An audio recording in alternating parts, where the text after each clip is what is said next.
Hi, folks.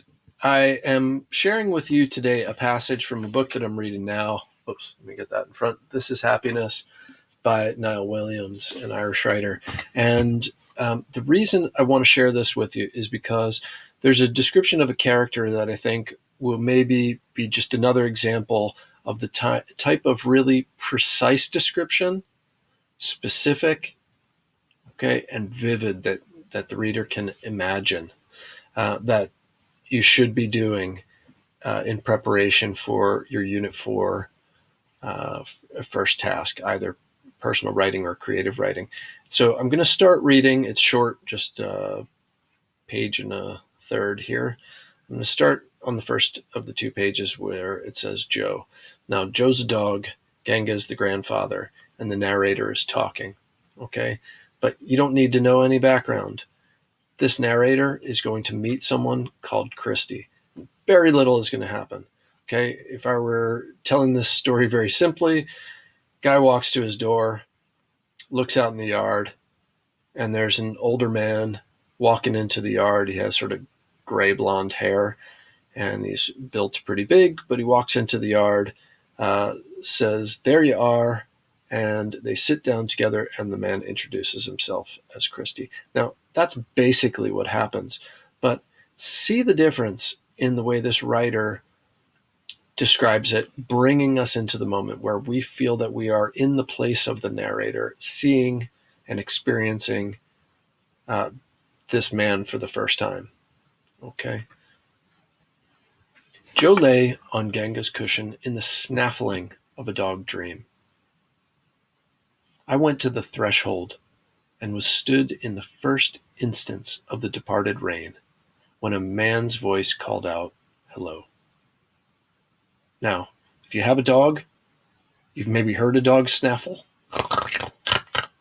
and they sometimes do this when they're excited during a dream. I love that description. Okay. The person walked not to the door, but to the threshold. Okay, which is a more interesting word and a very specific place. Okay, standing in the door. And was stood there in the first moments, so we're talking about time, after the rain had gone. Okay, there's something very special about that. It marks it as an important moment. Without saying, it felt like an important moment that would be telling. Going on. When you're young, everyone is old. I remember that. This man was old, I thought then, but now, no, he wasn't out of his 60s. Okay. Now, he could have just said, as I did before, that this was a somewhat old man coming into the yard.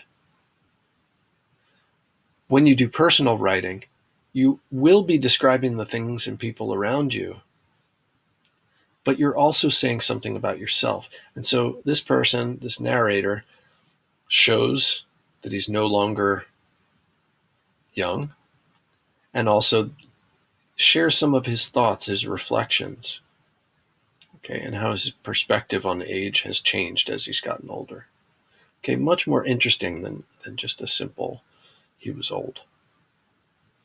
Whether he was passing or had been waiting below at the gate, I couldn't say, but he came in the yard now with a brisk gait. Okay, nicer word than walk. A small case at his side.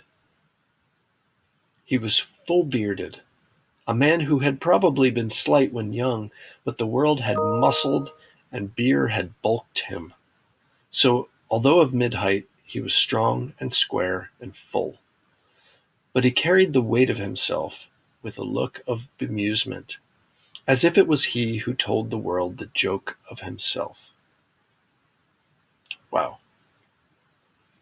So you get a very specific picture of somebody who used to be thin but has bulked up. Okay, he's muscular. You know something about what his lifestyle may be. Okay, but this part is just the best. He carried the weight of himself with a look of amusement, as if it was he who told the world the joke of himself. In other words, by the way he walked, this narrator gets the sense of somebody who doesn't take himself too seriously. Isn't that amazing that we can learn something that deep about somebody's character just by the way they move?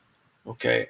And the writer is showing us this about the character instead of just telling us.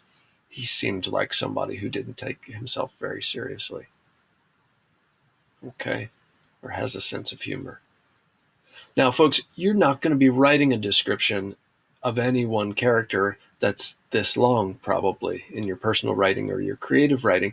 But these pieces, these little bits and pieces, will give you ideas about the sort of key things you might highlight in an individual, or the ways you might talk about someone's build or their eyes. Okay? He came in the yard with the strange nimbleness of a large man. When he smiled, he had what Francis Shea calls Atlantic eyes, which I think means deep and blue and distant. They were extraordinary. Okay? So the writer is telling us their impression of Christie's eyes. Excuse me, the narrator is telling us their impression of Christie's eyes. And I've been saying, don't tell, show. Okay? But first, the writer has shown us. Okay? Deep and blue and distant Atlantic eyes. Okay, that gives us a better picture. And then the writer gives us the impression that they made.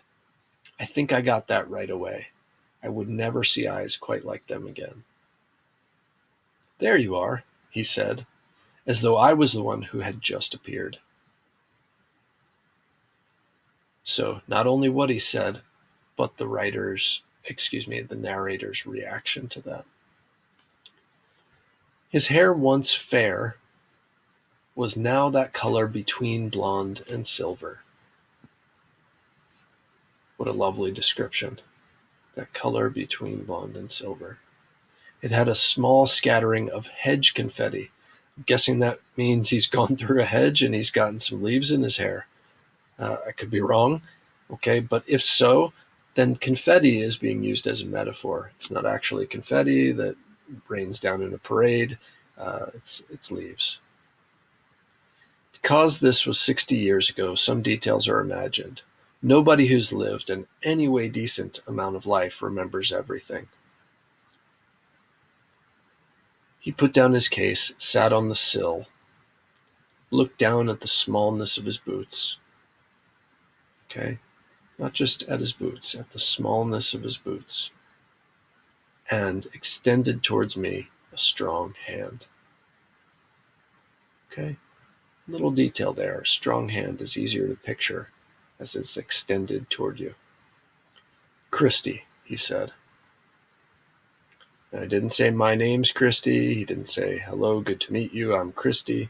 Just Christie. Okay, and that the way he talks tells us about the character as well.